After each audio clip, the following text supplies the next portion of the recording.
আজকে যারা ফেসবুকে শিবিরকে উদ্দেশ্য করে লেখালেখি করতেছে, শিবির গুপ্তচর, আর আপনারা প্রকাশ্য সংগঠন, শিবিরকে গুপ্তচর বলে বিভিন্ন তিরস্কার করতেছেন, হাস্যকর পোস্ট দিতেছেন শিবিরকে গুপ্তচর বলে। ভাই এত তাড়াতাড়ি আপনারা কিভাবে ভুলে যান? ভাই আপনারা যেই তালে খান সেই তাল ফুটা করেন, এত তাড়াতাড়ি কিভাবে ভুলে যান? 24শে আন্দোলনের সময় আপনাদের মির্জা ফখরুল ইসলাম আলমগীর তিনি বলছিল যে এই আন্দোলনে বিএনপি জড়িত না। মানলাম মির্জা ফখরুল ইসলাম আলমগীর যে কথাটা বলছে এটা রাজনৈতিক একটা কৌশল ভাই, কিন্তু শিবিরের বেলায় কেন সেটা মানতে পারবেন না? আপনারা তো আন্দোলনটা অস্বীকার করছেন, শিবিরের বেলায় কেন মানতে পারবেন না? আপনারা কি এত তাড়াতাড়ি বুঝলে যান? 157 জন কেন্দ্রীয় সমন্বয়কের ভিতরে 128 জন শিবির ছিল, 122 জনের মতো শিবির ছিল। এত তাড়াতাড়ি আপনারা বুঝলে যান ভাই?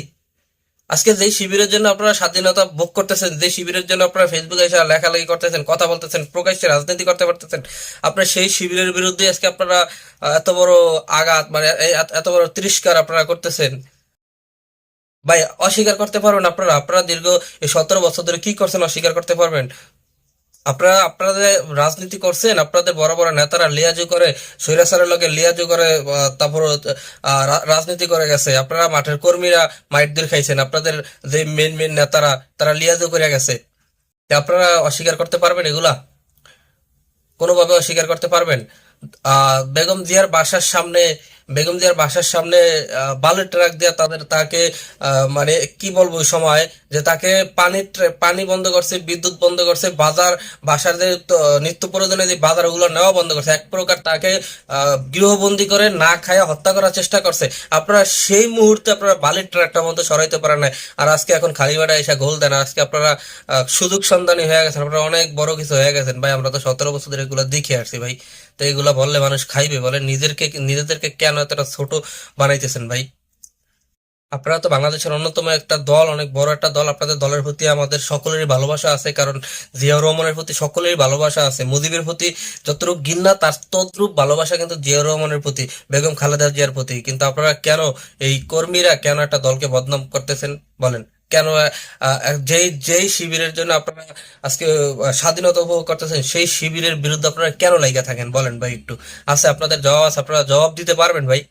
কোনোভাবে আপনারা জবাব দিতে পারবেন যে আপনারা 17 বছর ধরে কি কি করছেন? আমরা তো শুধুমাত্র শুনে আসছি আন্দোলন আন্দোলন আন্দোলন, ঈদের পরে আন্দোলন, ঈদের পরে কঠোর আন্দোলন, ঈদের পরে কঠোর আন্দোলন। কই আমরা তো কোনো ঈদের পরে কোনো আন্দোলন সফল হইতে দেখলাম না। বরং আপনাদের বড় বড় নেতাকর্মী যারা, তারা লিয়াজও করে আসছে।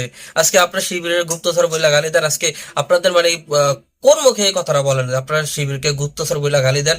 আজকে আপনাদের নেতা তারেক রহমান, তাকে সম্মান রেখে বলি, তারেক রহমান তিনি বিদেশে আছে, এখন পর্যন্ত দেশে আসতে পারে না। কেন তিনি দেশে আসতে পারে না বলেন? তিনি যে দেশে আসতে পারে না এটা কিন্তু তার দুর্বলতা না। তিনি দেশে আসতে পারে না কারণ দেশে আসার এরকম পরিস্থিতি ছিল না।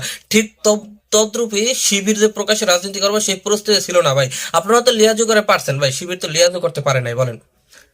আপনাদেরকে তো সরকার হুমকি মনে করতো না? আপনাদেরকে তো আপনার এই 16 বছর ধরে যে আপনারা বলেন প্রকাশ্যে রাজনীতি করছেন, আপনারা গুপ্তচর নয়, 16 বছর ধরে আপনাদের কয়টা নেতা কর্মীকে হত্যা করা হয়েছে বলেন? বিএনপি করে বলে। আর শিবির সন্দেহে কতজন মানুষকে হত্যা করছে আপনারা বলেন তো? কিভাবে আপনি আজকে বলেন গুপ্তচর শিবির আপনার প্রকাশ্যে রাজনীতি করে না? ভাই যেখানে আমার মরণের ভয় আছে সেখানে আমি কিভাবে নিজের পরিচয় দিব? আপনাদের তো আর মরণের ভয় ছিল না, কারণ আপনারা সরকারের জন্য সেরকম হুমকি ছিলেন না। ভাই এই ধরনের কথাগুলো বলতে আপনাদের লজ্জা লাগে না ভাই? একটু লজ্জা থাকা উচিত আপনাদের, একটু লজ্জা রাখেন। ধন্যবাদ সকলকে।